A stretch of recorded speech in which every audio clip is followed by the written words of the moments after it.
Do you see what Whoopi Goldberg said? What'd she say? Whoopi Goldberg said, This Turning Point conference, these were in the front of out there in front of the conference with anti-Semitic slurs. Every single person that attended that Turning Point, every Republican speak up against these, because against the flags that were waved. You let them in. President, open your mouth. You let them in and you knew what they were. Right. So you are complicit. We're talking to some of the best lawyers out there that are experts in this. And as you know, these things can be very complicated. There's a lot of facts and circumstances around it. But we're not going to let this go, because you should not be able to smear 5,000 high school and college kids and then just be able to walk away with it. Joe Rogan didn't just toss shade. He unleashed a verbal nuke, loud, scorching, and impossible to ignore. While the majority of media commentators stumble over politeness or hide behind rehearsed statements to avoid lawsuits, Rogan came out swinging. He didn't tiptoe. He didn't soften his punches. He tore into the world of daytime television like a blunt force wrecking ball. It wasn't a roast designed to draw giggles. It was an unmasking. His chosen target, The View. A show that is supposed to be a light-hearted roundtable, but has become something closer to a never-ending argument at a family dinner table, only louder, meaner, and televised for millions. Rogan didn't waste time with polite jabs. He went straight for the jugular, describing the show as the ultimate example of what happens when gossip is packaged as journalism. And this wasn't just a casual opinion tossed out between ad reads. It was peak Rogan. Unfiltered, caffeinated, merciless, and sharp enough to make producers, executives, and PR teams nationwide suddenly check the thermostat. this is the most important part. This is right after she was saying, we are run by ABC News. You should trust us, not Joe Rogan, who believes in dragons. So she by saying we should trust them because they're double checked by ABC News, and then making the stupidest statement. So, Charlie, do you accept The View's apology? Regardless of whether or not I accept it, the question is, do our students accept it? That's really what's at heart here. They went after our 5,000 students at our event there. But when you go after 16 and 17-year-olds that travel from across the country that then have to live for the rest of their life with a shadow over them because someone at ABC says that they might be linked to neo-Nazis. For Rogan, the point wasn't just humor. It was a dose of reality so cutting that it transformed the plush couches of The View into symbolic witness stands. The laughs were secondary. The real punch was the message. Mainstream media can dish it out, but when the spotlight turns back on them, they flinch. And just when it seemed like his words alone would dominate the conversation, the plot twisted in a way no one expected. Enter Charlie Kirk. A conservative activist the mainstream press loves to mock and ridicule until he does something that forces them to stop laughing. Kirk didn't write a fiery tweet. He didn't send out a sternly worded press release. He went nuclear.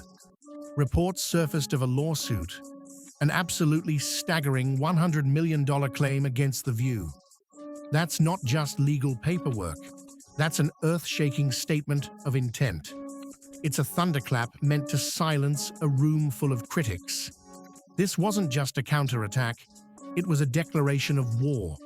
And in the media world, where most battles are fought with hashtags and sound bites, Kirk walked into the ring with lawyers and a war chest big enough to bankroll a Hollywood blockbuster.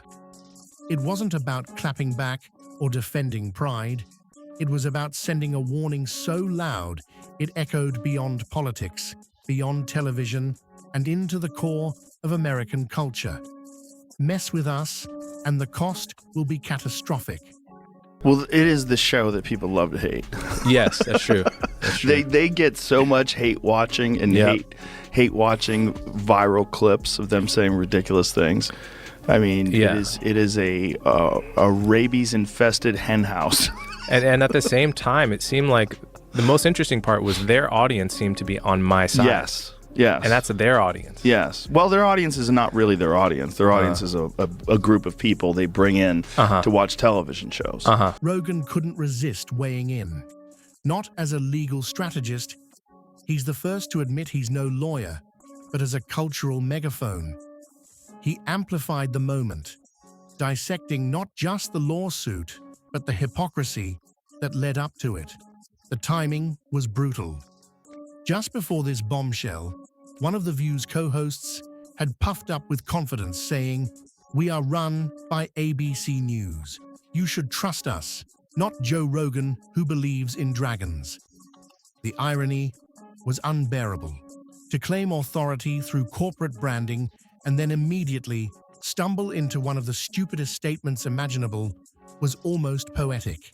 That clip became gasoline on a fire. Rogan laughed at it, tore it apart, and threw it into the spotlight, where millions of viewers replayed it again and again. His commentary was savage yet surgical, mocking the arrogance of the claim while highlighting exactly why audiences are abandoning traditional television in droves. For years, shows like The View operated with the same playbook. Toss accusations like confetti, spin narratives tighter than a jar lid that won't open, whip up outrage, and then feign innocence when someone fights back. But this time, it was different. Kirk didn't just push back, he brought in the heavy artillery. And Rogan didn't just laugh at the mess, he turned it into a cultural moment. Together, intentionally or not, they flipped the script. What Rogan dropped was more than commentary. It was a crater, a hole ripped straight through the polished image of daytime television. The culture shift between right and left authoritarianism, and now people don't recognize that if you just stopped looking at it in terms of red and blue, look at the actions: suppression of free speech, pharmacological interventions that are mandatory, whatever it is. That used to all be associated with the authoritative right, the authoritarian right, and now those things are being embraced by the left. And I just think it's just an ideology thing, and I think we get confused and we think we're on the right side, and if it's our side that's saying this, for sure that's the right thing to do, and no one's critically thinking about this. Joe Rogan is the gateway drug for young men that thought they were Democrats to become MAGA. Joe Rogan is the bridge, and on that bridge they'll see RFK, they'll see Elon Musk. It wasn't just another clash between left and right.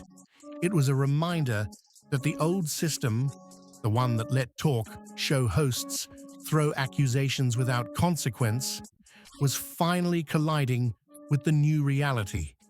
A reality where lawsuits worth hundreds of millions cannot be waved away, and where a single viral moment on a podcast can cause more cultural damage than any carefully planned TV segment ever could. In that moment, the power dynamic shifted.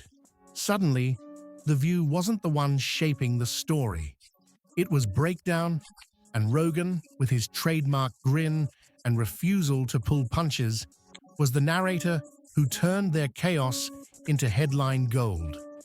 The real firestorm began when the lawsuit turned from headlines into consequences.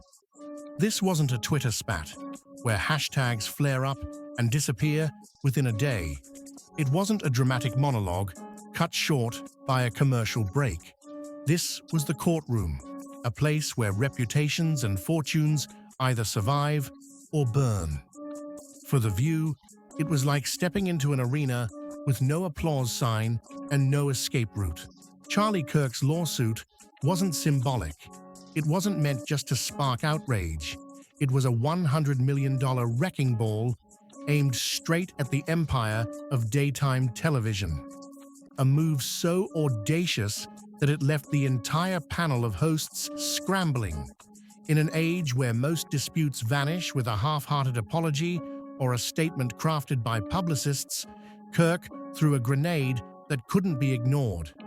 The number alone was enough to rattle executives. The real fans of The View that are like, oh, these ladies are on point. Most of those people can't leave the house. I think the problem with that show is that show has this very specific ideological bubble in which they operate in. You know, and they always bring on a token conservative woman and they yell over her and silence her. So between ambushing Zelensky and this, why would world leaders continue to come to the White House? Well, their audience is not really their audience. Their audience is a group of people they bring in to watch television shows. If you've ever seen audiences before for TV shows, a lot of them are paid because they have to guarantee that there's going to be people there. So there's services that you hire. This is the problem with getting all your information from Laura Loomer and Elon Musk. This is what they're going to deal you. It's a very strange show. $100 million means more than embarrassment. It means discovery, depositions, and a chance for dirty secrets to crawl into the light. For years, The View has relied on the same predictable pattern. They lob accusations like confetti, spin stories into outrage theater, and bask in the applause of their carefully managed studio audience. When things go too far, the pattern repeats. A shallow clarification, a half apology, and then the conversation shifts to fluff segments about pop stars or cooking recipes. But a lawsuit of this magnitude doesn't fade with a recipe card or a celebrity interview. No feel-good segment can wipe away the shadow of a $100 million demand. Joe Rogan seized on this exact weakness. Watching his reaction was like watching a grizzly bear shred a circus act designed for children. He didn't just shrug it off or offer passing commentary. He laughed in their faces, dissecting every angle, every contradiction, every arrogant word that had led to this disaster. To Rogan, the hypocrisy wasn't just obvious, it was hilarious. Here was a show that built its brand on moral superiority, now caught in the jaws of accountability. And the best part? Even their audience seemed to sense it. Clips went viral, not just because of Rogan's takedown, but because even The View's loyal watchers could no longer pretend the house of cards wasn't shaking. One remark cut especially deep. 4. Rogan described the show as a rabies-infested hen house. It stuck, spreading across social media like wildfire. Her disgusting, gross elitism and her complete out-of-touch nature with respect to the rest of the world. Sunny Hostin goes on The View and decides now would be a great time to dump all over the so-called uneducated. What we did not have is white women who voted about 52%, right, for Donald Trump. Uneducated white women, is my understanding. Just because you didn't go to college doesn't mean you're stupid, and it doesn't mean that you don't have wisdom. You can go to college and get a bunch of irrelevant facts about how men can allegedly give birth. I get it. I also hate Joy Behar. So I don't love you, but I also hate that squawking bird. So I hate the whole thing. And frankly, that show, you want to talk about a show that set women back. The imagery was perfect. Chaotic, screeching, out of control, and yet pretending to be dignified. Meanwhile, Charlie Kirk doubled down. In interviews, he reminded everyone that this wasn't about him personally. He pointed to the students at his event, young people who had traveled across the country to participate, only to be smeared by a powerful media machine. Regardless of whether or not I accept the apology, Kirk said, the question is, do our students accept it? They went after our 5,000 students at our event there. But when you go after 16 and 17-year-olds that travel from across the country, that then have to live for the rest of their life with a shadow over them because someone at ABC says they might be linked to something vile, that's the real issue. Those words landed with impact. It wasn't just about Kirk anymore.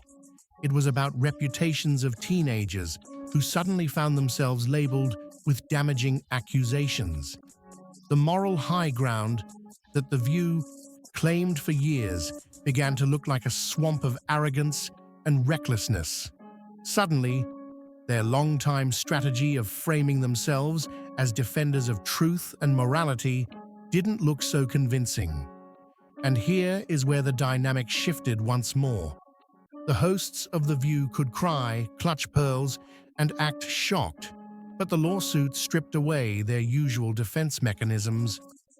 Their dramatic gasps, their 5-minute lectures, their smug certainty, all of it crumbled under the weight of legal paperwork. You cannot argue your way out of a courtroom with sound bites. You cannot wave away discovery with a commercial break for detergent ads. The silence that followed spoke volumes. For a show built on confrontation and fiery debates, their refusal to address the lawsuit. I get it. I also hate Joy Behar. So I don't love you, but I also hate that squawking bird. So I hate the whole thing. And frankly, that show, you want to talk about a show that set women back, is The View. You want to talk about that show. If the CIA is engineering, Antifa in the Capitol riot, some crazy misogynist engineered The View, because there's nothing worse than The View. In terms of there are so many brilliant women out there. None of them are on The View. None of them have gone near the set of The View. Meanwhile, Rogan's clips ricocheted across the internet. Shared, remixed, and memed into viral immortality, his laughter at their expense turned into a cultural anthem. Millions of people who felt ignored or dismissed by mainstream media finally saw someone punch back without hesitation. It was no longer about whether or not you agreed with Rogan or Kirk. It was about witnessing someone hold legacy media accountable in a way rarely seen before. The lawsuit itself loomed like a ticking time bomb. A $100 million claim isn't just a number. It is a threat to the very foundation of credibility. Win or lose, it drags everything into the light. Discovery means emails, text messages, strategy documents, and behind-the-scenes conversations. It means depositions where every word is scrutinized.